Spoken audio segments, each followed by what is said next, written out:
Halo, selamat datang di Joshua Channel.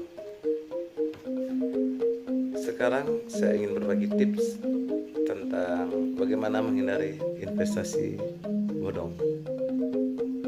Sebelumnya saya ingin mengatakan, investasi itu perlu untuk masa depan. Tapi juga tidak kalah pentingnya kita harus tetap waspada, karena penipu ada di mana-mana.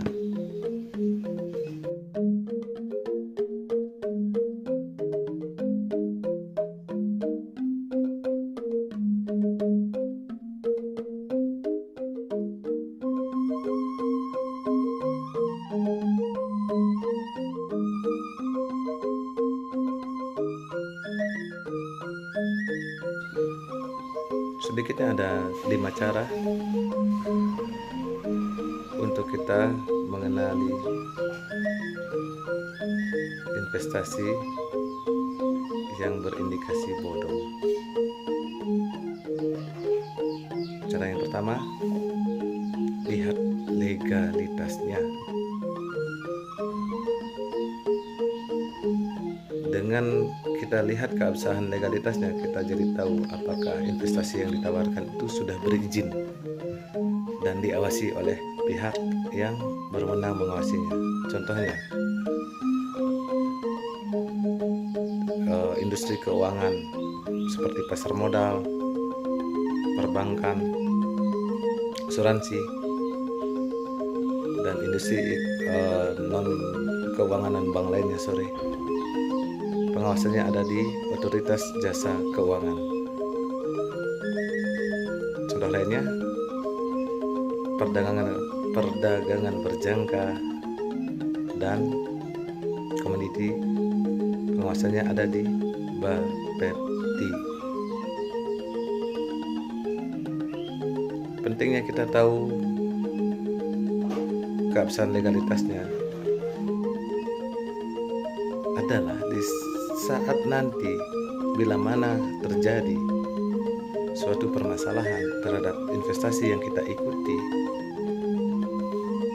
kita jadi tahu kemana kita akan mengadu, yaitu ke pihak yang berwenang mengawasi investasi yang kita ikuti. Yang kedua, janji imbal hasil yang tinggi, dalam tanda kutip tidak masuk akal dan pasti.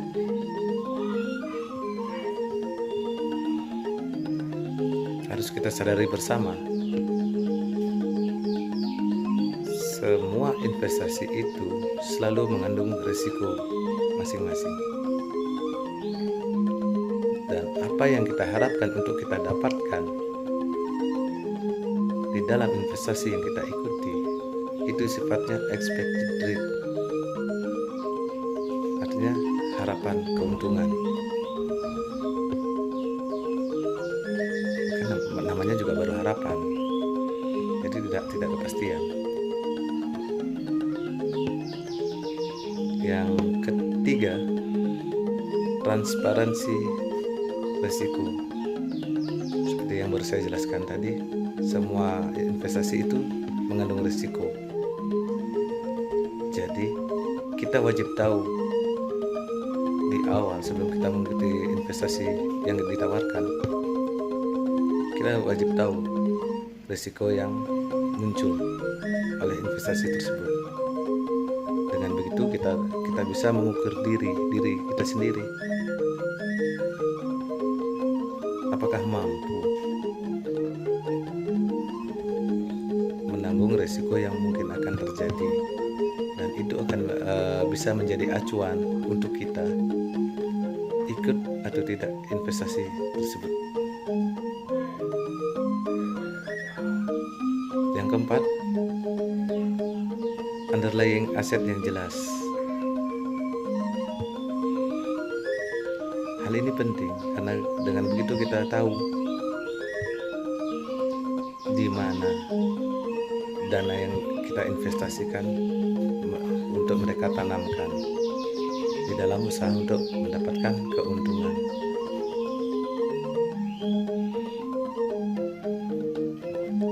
Dan yang terakhir,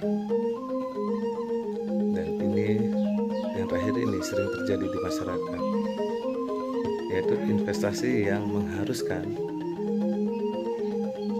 untuk mencari investor baru.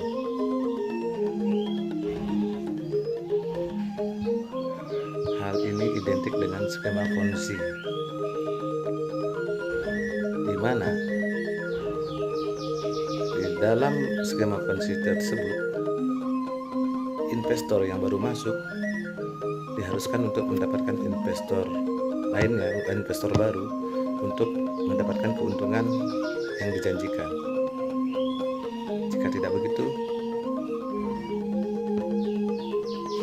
Anda tidak akan mendapatkan apa-apa.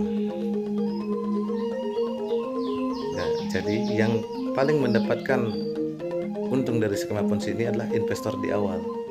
Dan ketika investor terakhir tidak bisa mendapatkan kaki, maka dapat dipastikan skema itu akan hancur dan akan menimbulkan kerugian yang tidak sedikit.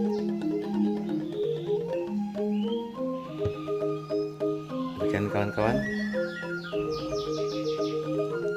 apa yang dapat saya bagi, mudah-mudahan bermanfaat.